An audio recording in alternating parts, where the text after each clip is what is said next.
Hello বন্ধুরা, good morning. আমি সঙ্গীতা। আমার নতুন আরও একটি ভ্লগে তোমাদেরকে অনেক অনেক ওয়েলকাম আর ভালোবাসা। কেমন আছো তোমরা সবাই? আশা করছি ভালো আছো আর সুস্থ আছো। আমরাও না বেশ ভালো আছি। আর আজকের দিনটি হচ্ছে রবিবার। ঘড়িতে এখন বাজে সকাল 7টা নাগাদ। তোমাদেরকে সাথে নিয়ে আজকে ব্লগটা এখান থেকেই শুরু করছি। আই হোপ ব্লগটা তোমাদের একটু হলেও ভালো লাগবে। যেহেতু দিনটা রবিবার, সেই কারণে কিন্তু সকালটাও একটু দেরি করে শুরু করেছি। আর ইতিমধ্যে কিন্তু আমার স্নান হয়ে গেছে। আর স্নানের সময় যে জামা কাপড়গুলো প্রতিদিন থাকে সেগুলোই ধুয়ে দিচ্ছি। সাথে দুষ্টুর স্কুল ড্রেসটাও ধুয়ে দিয়েছি। আসলে ওর তো শনিবার অবধি স্কুল থাকে, যার জন্য ওর ড্রেসটা কাচার জন্য আমি রবিবারটাই পাই। কিন্তু তোজোরটা আবার আমি শনিবার করেই কেচে দিতে পারি। এবারে যেহেতু বৃহস্পতিবার স্কুল ছুটি পড়ে গেছে, সেই জন্য ওরটা শুক্রবার দিন করে কেচে দিয়েছি। আর এই যে জামা কাপড় মেলে সোজা চলে এসেছি ঠাকুর ঘরে। আর ওইদিকে গাছের ফুল তুলে নিয়ে এসেছি। সাথে পাড়া থেকে না অনেকের বাড়ি থেকে জবা ফুল পাই, সেগুলোও নিয়ে আসি। কারণ কিছু কিছু ভগবানের পায়ে জবা ফুল না দিলে কিন্তু হয় না, যেমন বজরংবলী, মা তারা, তো তাদের কিন্তু জবা ফুলই দিই। আর এই দেখো কথা বলতে বলতে এখন সুন্দরভাবে ঠাকুর পুজোটাও সেরে নিচ্ছি, সাথে আরতিটাও করে নিচ্ছি। আর আজকে জানো তো আমি করব আমার শ্বশুরমশাইয়ের যে ঘরটা রয়েছে সেটা ডিপ ক্লিনিং। আর কি বলতো, আগে না আমি এই ছুটির দিনটা কখনোই ডিপ ক্লিনিংয়ের কাজের জন্য বাঁচতাম না, কিন্তু ইদানিং আমি ডিপ ক্লিনিংয়ের কাজের জন্য এই ছুটির দিনটা মানে রবিবার দিনটাই বাঁচছি। কারণ কি বলতো, একটা সুবিধা হচ্ছে দুষ্টু বাড়িতে থাকলে আমার হাতে হাতে অনেকটাই হেল্প করে। আর দ্বিতীয়ত এই কাজের দিনগুলো মানে এই ছুটির দিনগুলোতে ওরা যদি বাড়িতে থাকে, আমি কিন্তু রেস্টে যে সময়টুকু সেই সময়টুকু পাই না। সেই কারণে ওই সময়টাই কাজ করে নিই। আর ওরা যখন বাড়িতে থাকে না, মানে সোমবার থেকে শুক্রবারের দিনটা, সেই সময় কিন্তু আমি অনেকটাই রেস্ট পাই। যখন আমার ভিডিওর কাজগুলো থাকে তখন সেই কাজগুলো করিনি। তাই চেষ্টা করি যে এই কাজের দিনগুলো থাকে কাজের দিনেই হাতের কাজটা সেরে নেওয়ার। আর রেস্টের জন্য তো আলাদা সময় থাকেই। আমাকে চিরাশ্রীদি কমেন্ট করেছে, দিদি লিখেছে তুমি খুব সংসারী, তাই তোমার ভিডিও দেখতে খুব ভালো লাগে। Thank you so much. কতটা সংসারী আমি জানি না, তবে সংসারটাকে সত্যিই ভীষণ ভালোবাসি আর ভালোবাসার সাথে সংসারের প্রতিটা কাজ করে থাকি। আর এইদিকে দেখো কথা বলতে বলতে বিছানাটাকে সুন্দরভাবে গুছিয়ে নিয়েছি চাটা খাওয়ার পরে। আর বাচ্চারা এখনও ওই ঘরে বসে রয়েছে। এই বিছানাটা তুলে নিয়ে তারপরে বাচ্চাদের ওই ঘরে পাঠিয়ে দিই।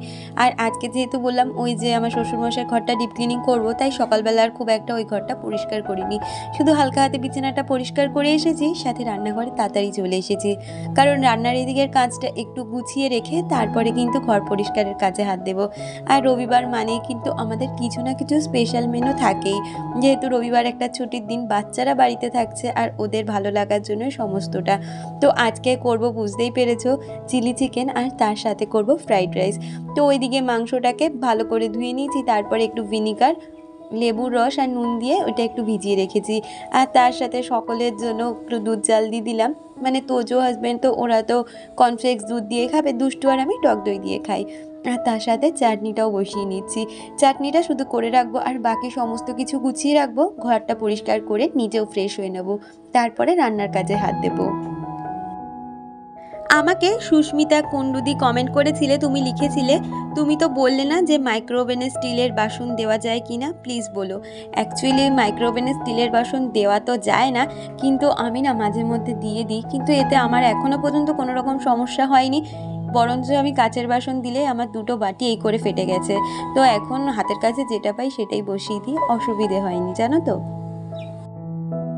আর এদিকে চিলি চিকেনে যে মাংসটা রয়েছে সেটা কিন্তু খুব ভালো করে একটা ডিম, কর্নফ্লাওয়ার, আদা রসুন বাটা আর সয়া সস দিয়ে নুন দিয়ে ভালো করে ম্যারিনেশন করে বেশ কিছুটা সময়ের জন্য রেখে দেবো, মানে যতক্ষণ আমি ঘরটা পরিষ্কার করব ততক্ষণ। আর আজকে যেহেতু ঘর পরিষ্কার করব, সে কারণে আমাকে তো শ্যাম্পু করতেই হবে, যেহেতু মাথায় ঝুল ঝুল পড়বে। তো সেই জন্য ভাবলাম কি আজকে শ্যাম্পু করার আগে একটু মাথায় পেঁয়াজের রস দেবো।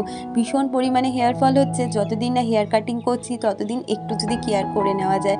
তো ওইদিকে আমি খেতে বসেছি, মানে কোনো সময় বলতে পারো আমার নষ্ট করার নয়।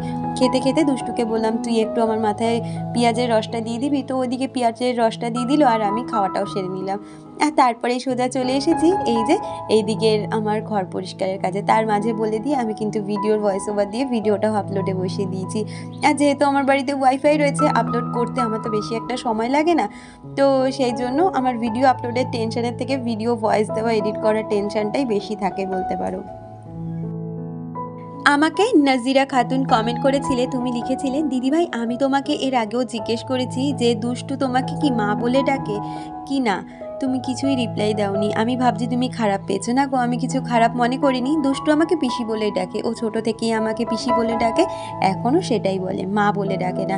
ও ওর মাকে মা বলার পরে শুধুমাত্র আমার মাকে মা বলে ডাকতো, কিন্তু মা হারিয়ে যাওয়ার পরে ও তো এখন বড় হয়ে গেছে, ও আর সবাইকে না মা বলে ডাকতে পারে না।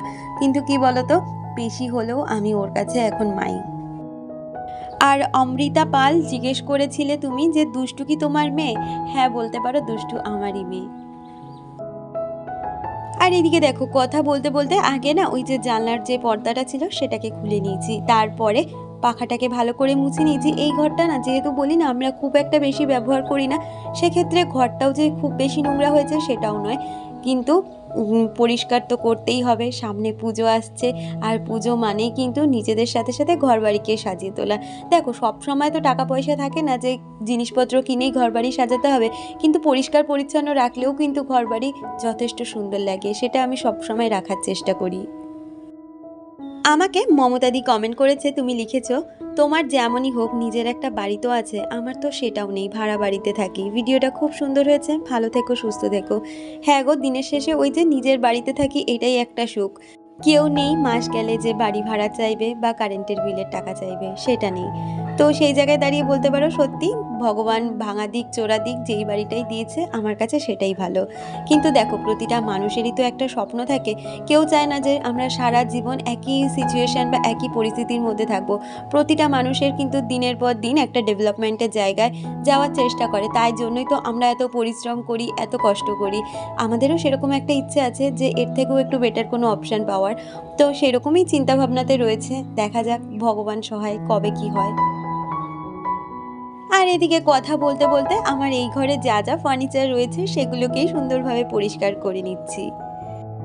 আর আমার ডিপ ক্লিনিংয়ের কাজে আসলেই আমার শুধু টুম্পাদির কথা মনে পড়ে। টুম্পাদি বলে না যে তোমার ঘর বাড়ি পরিষ্কার দেখেই মনে হচ্ছে সত্যিই পুজো আসছে। সত্যিই গো, পুজো তো আসছে, আর বেশি দিন বাকি নেই, তার আগে তো ঘর বাড়িকে সুন্দরভাবে গোছাতে হবে। এরপরে শপিং করতে যাব, কেনাকাটি করব, তোজোর পরীক্ষা, সমস্ত মিলিয়ে এর পরের টাইমগুলো না আমার কাছে অনেকটা বড় চাপের হয়ে যাবে। এর মাঝেও কিন্তু আমার অনেক কাজ রয়েছে, যেমন ধরো একদিন ঠাকুর ঘর পরিষ্কার করার রয়েছে, আর একদিন এই যে আমার ফ্রিজটা দেখছো সেটা ক্লিনিং করার রয়েছে। তারপরে তো বাথরুম রয়েছে প্রতি সপ্তাহের মধ্যে দুবার পরিষ্কার করার। কি জানো তো, এখন না হাজবেন্ডকে দিয়েই বেশিরভাগটা বাথরুম পরিষ্কার করিয়ে নিচ্ছি। আমি না অত সময় দিতেই পারছি না যে শ্যাম্পু করব তারপর বাথরুম পরিষ্কার করব। সকালটা আমি একটা খুব টাইট শিডিউলের মধ্যে থাকি, তো সেই জন্য। আর বেলা করে তো অনেকগুলো কাজই হাতে নিয়ে থাকি, সেই যে ভিডিওর কাজটা থাকে ওটাই আমার কাছে অনেকটা বড় কাজ সংসারের পরে। তো ওই জন্য বলতে পারো এখন আর বাথরুম ক্লিনিংয়ের কাজটা হাজবেন্ডই নিয়ে নিয়েছে দায়িত্ব। আর ওই যে রান্নাঘরে তোমাদের আগের দিন বললাম না এতই দূরের উৎপাত হয়েছে, যার জন্য মশলাপাতি না আমি এই সেলফটাতেই রাখি এখন। কি আর করব বলো, রান্নাঘরে যদি রাখি আবার সেই নতুন পয়সা দিয়ে কেনা কৌটোগুলো আবার নষ্ট করবে, তাই এখানে রাখি। রান্নার সময় যেগুলো প্রয়োজন সেগুলো নিয়ে যাই, আবারও পরে রান্নার শেষে সমস্তটা এনে গুছিয়ে রাখি। আর এইদিকে দেখো, এই যে জানলাটাও পরিষ্কার করে নিচ্ছি। এই যে বস্তাটা দেখছো জানলার মধ্যে, এই বস্তার মধ্যে আমার শীতের মানে কাশ্মীর যাওয়ার আগে যে জামা কাপড়গুলো আমি কিনেছিলাম সেগুলো সমস্তই বস্তায় রয়েছে। আসলে ওইগুলো না আমি একটা আমার যেই ট্রলি থাকে সেই ট্রলির মধ্যে করে রেখেছিলাম, তবে আমার ট্রলিটা একজন নিয়ে গেছে, সেও বেড়াতে গেছিলো বলে।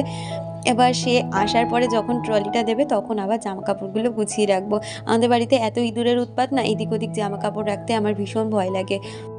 কিন্তু কি আর করব বলো, কতই বা আলমারিতে ঢোকাবো। দুটো আলমারি একদম প্যাকড আপ হয়ে গেছে আমার। একটা আমার আলমারিতে তো সমস্ত শাড়িতে ভর্তি, আর এই যে আমার শ্বশুরমশাইয়ের ঘরে যে আলমারিটা দেখছো এই আলমারিটাও কিন্তু প্রচুর জামা কাপড়, বিশেষ করে 4-5টা কম্বলই রয়েছে ওর ভেতরে। তাও যেন আমার বাড়িতে জামা কাপড়ের জায়গা ধরছে না। এই যে পুজো আসছে, তাই যে কেনাকাটি করবে, আমি তো সবাইকে বলছি তোরা জামা কাপড় কিনবি, কোথায় রাখবি বলতো দেখিনি।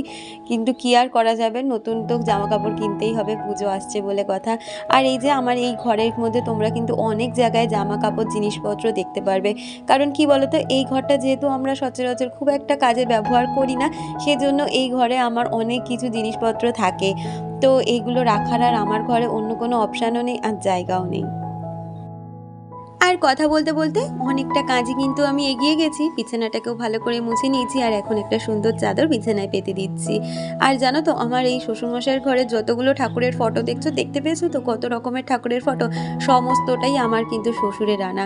এখন চাইলেও আমি এগুলোকে বাদ দিতে পারি না, কিন্তু কিভাবে বাদ দেবো, কোথায় রাখবো আমি নিজেও বুঝি না। অনেক ফটো আছে যেগুলো নষ্ট হয়ে গেছে, মাঝে গঙ্গায় গেছিলাম দিয়ে এসেছি, কিন্তু এই ফটোগুলো তো বেশ ভালোই রয়েছে, এগুলো আর নামাতেও পারছি না। তো রয়েছে, যতদিন আছি এগুলো থাক এইখানে।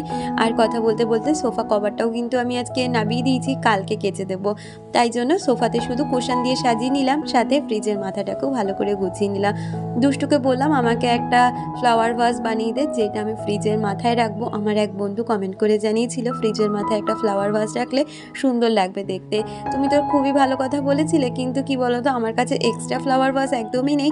যদিও বা করতে হয় সেটা ডিআইওয়াই করেই করতে হবে। দুষ্টুকে বলেছি, এখন তো আমার অল্টারনেটিভ ওয়ে হচ্ছে দুষ্টুকে যা বলি ও মোটামুটি সময় বুঝে করে দেয়। আর এখন দেখো আমি সুন্দরভাবে ঘরটাও ঝাড় দিয়ে নিয়েছি, আর সাথে ঘরটাও এখন ভালো করে মুছে নেব। আর কি জানো তো, বলে না ওই যে সময় খারাপ থাকলে চারিদিক থেকে সময় খারাপ যায়। আমার যে এই মপটা দেখছো, মপটা দেখি হঠাৎ করে ওই ডান্ডিটা ভেঙে গেছে, মানে ওই যে জং পড়তে পড়তে না ভেঙে যায়, তো সেরকমভাবে ভেঙে গেছে। কিন্তু ঘর তো মুছতে হবে, তাই এরকমভাবেই মুছে নিয়েছি, কি আর করব। তো তোমরা কি যে খারাপ মনে করো না। তাহলে চলো এই ঘরটা আমার একটু ঘুরিয়ে দেখা যাক কিরকম পরিষ্কার করলাম। আর ওই দেখো 11:30 থেকে কাজে লেগেছি ঘর পরিষ্কার করাতে। 12:30টার মধ্যে আমার কিন্তু ঘর পরিষ্কারের কাজ পুরোটাই কমপ্লিট হয়ে গেছে। যেহেতু এই ঘরে খুব একটা ফার্নিচার নেই, তাই সময়টাও অনেকটা কম লাগে। আর তারপরে নিজে ফ্রেশ হয়ে নিয়েছি আর চলে এসেছি রান্নাঘরে। যেই সকালবেলা ম্যারিনেশন করে চিকেনটা রেখেছিলাম, আগে এসে ভাত বসিয়ে দিয়েছি, মানে ফ্রাইড রাইসের জন্য যে ভাতটা করবো সেই রাইসটা বসিয়ে দিয়েছি, আর সাথে চিকেনগুলোকেও এখন ভেজে নিচ্ছি। আমাকে সুমি কমেন্ট করেছে, সে লিখেছে খুব সুন্দর লাগছে দিদিভাই তোমার ভিডিওটি দেখতে, এত সুন্দর ভিডিও তৈরি করো, সকাল থেকে রাত অবধি খুব সুন্দর গুছিয়ে কাজগুলো করো, দেখতে খুব ভালো লাগে। আর তোমার ভিডিও আমি রোজ দেখি, কিন্তু কমেন্ট করে হয়ে ওঠে না। তো আজকে পুরো ভিডিওটা দেখেও নিলাম আর সাথে কমেন্টও করে দিলাম। থ্যাংক ইউ সো মাচ সময় দিয়ে এত বড় একটা কমেন্ট করার জন্য। এইভাবেই চাইবো তোমরা আমার পাশে থাকো, যাতে আমি আমার চলার পথে আর একটু হলেও এগিয়ে যেতে পারি। আর কি জানো তো, খুব শিগগিরই কিন্তু আমার ইউটিউব পেমেন্ট ঢুকছে। তো কবে ঢুকছে, কিভাবে ঢুকবে অবশ্যই তোমাদের সাথে শেয়ার করব। আর এদিকে দেখো কথা বলতে বলতে আমি কিন্তু একটা গ্যাসে ফ্রাইড রাইসটাও বসিয়ে দিয়েছি, আর চিকেনগুলো ভাজা হয়ে গেছে, সাথে চিলি চিকেনটাও করে নেব। আজকের রান্নাগুলো কিন্তু সত্যি খুব সুন্দর হয়েছিল। নিজের রান্না নিজে খেয়ে প্রশংসা করছি, এটা কিন্তু বড় কথা নয়, সবাই বাড়িতে বলছে ভীষণ ভালো লাগছে। পরবর্তীকালে জানো তো আমার একটা ক্লাউড কিচেনেরও চিন্তাভাবনা রয়েছে, তাই ভাবছি কি এই সব কম্বো অফারগুলোও রাখবো।